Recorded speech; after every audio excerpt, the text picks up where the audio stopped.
Bienvenue dans ce nouvel épisode. Aujourd'hui, on va parler d'un sujet qui revient souvent, surtout dans les conversations autour de personnalité. C'est quelque chose qui, moi, personnellement, m'intéresse beaucoup.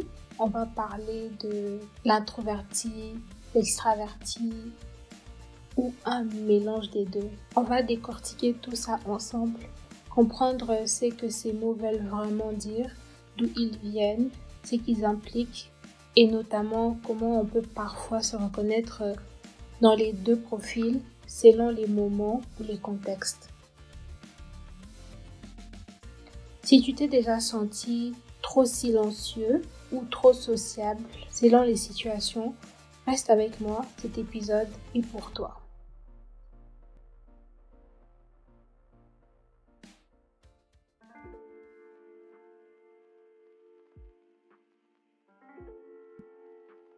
Alors avant d'aller plus loin, il faut revenir sur les bases. Qu'est-ce que ça veut dire exactement être introverti ou extraverti?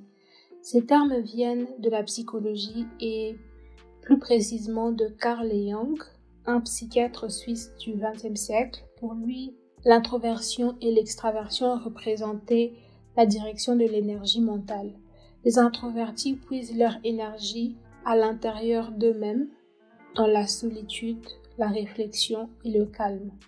Les extravertis, eux, se nourrissent du monde extérieur, des interactions, de l'action des gens.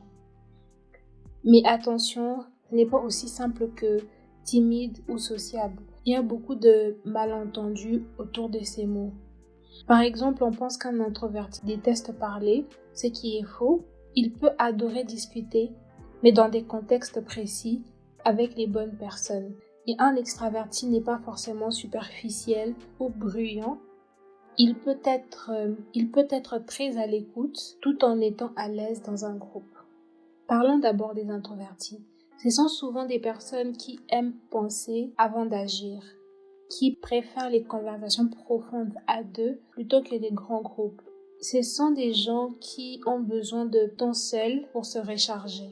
Leur force réside dans la sensibilité, l'écoute, l'observation, la capacité de concentration et la réflexion profonde.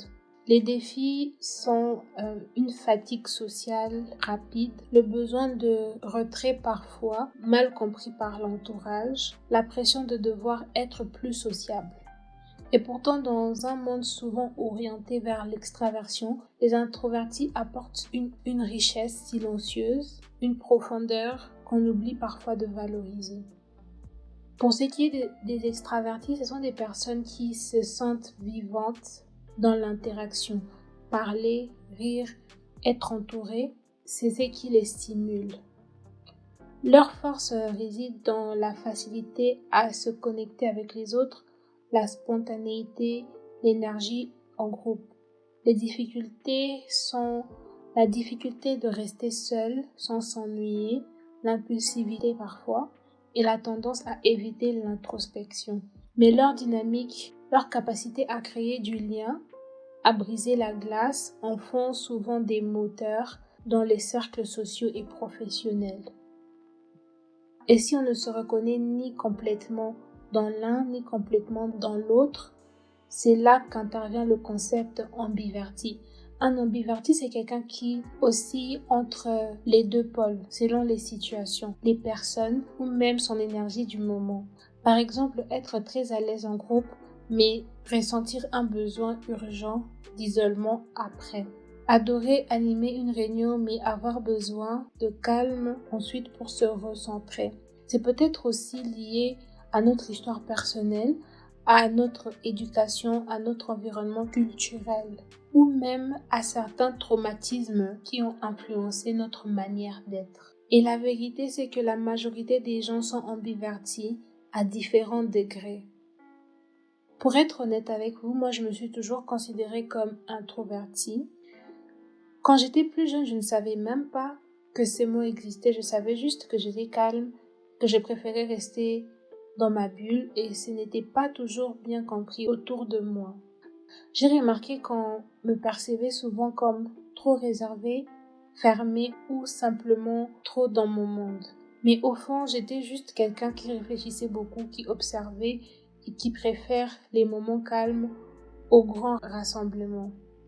Ce qui est intéressant, c'est que même si je n'aime pas forcément être le centre de l'attention, j'ai appris à gérer ces moments-là et aujourd'hui je suis capable de parler devant les gens, de m'exprimer, mais ça reste un effort conscient.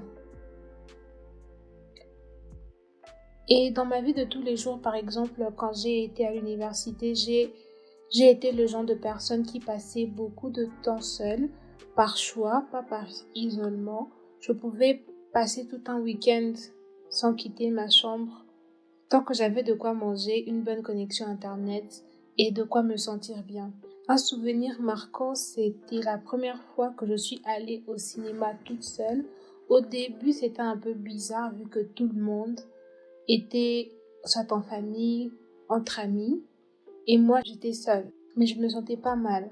C'était juste nouveau. Et au fond, j'étais fière de faire quelque chose pour moi et par moi, sans attendre qui que ce soit. J'ai aussi appris à aller faire les magasins toute seule, à sortir toute seule, à apprécier ma propre compagnie et franchement, ça m'a permis de mieux me connaître. Je me suis toujours dit que si tu n'arrives pas à passer du temps avec toi-même, comment veux-tu que les autres aient envie de passer du temps avec toi? Aujourd'hui, je me décrirais comme 90% introverti avec un petit 10% d'extraversion que je réserve au moment où je suis à l'aise, entourée des personnes proches, dans un environnement sûr. Et dans ces moments-là, je peux être drôle, expressive, bavarde, mais toujours dans le respect de mon propre rythme. Ce que je retiens de tout ça, c'est que l'introversion et l'extraversion ne sont pas une case fixe. Ce sont des tendances, des préférences qui peuvent évoluer, qui peuvent cohabiter et qui méritent toutes d'être respectées. Que vous soyez très sociable, très discrète ou quelque part entre les deux, l'essentiel c'est de vous connaître, de vous écouter et de vous accepter tel que vous êtes.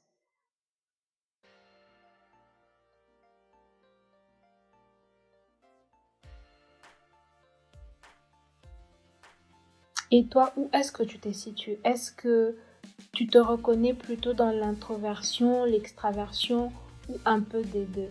Je t'invite à y réfléchir et pourquoi pas à me partager ton ressenti en message, en commentaire ou même tout simplement dans ton carnet personnel. Merci d'avoir écouté cet épisode. On se retrouve très bientôt pour un nouveau sujet, surtout avec bienveillance, profondeur et authenticité. D'ici là, prends soin de toi et continue à apprendre à te connaître.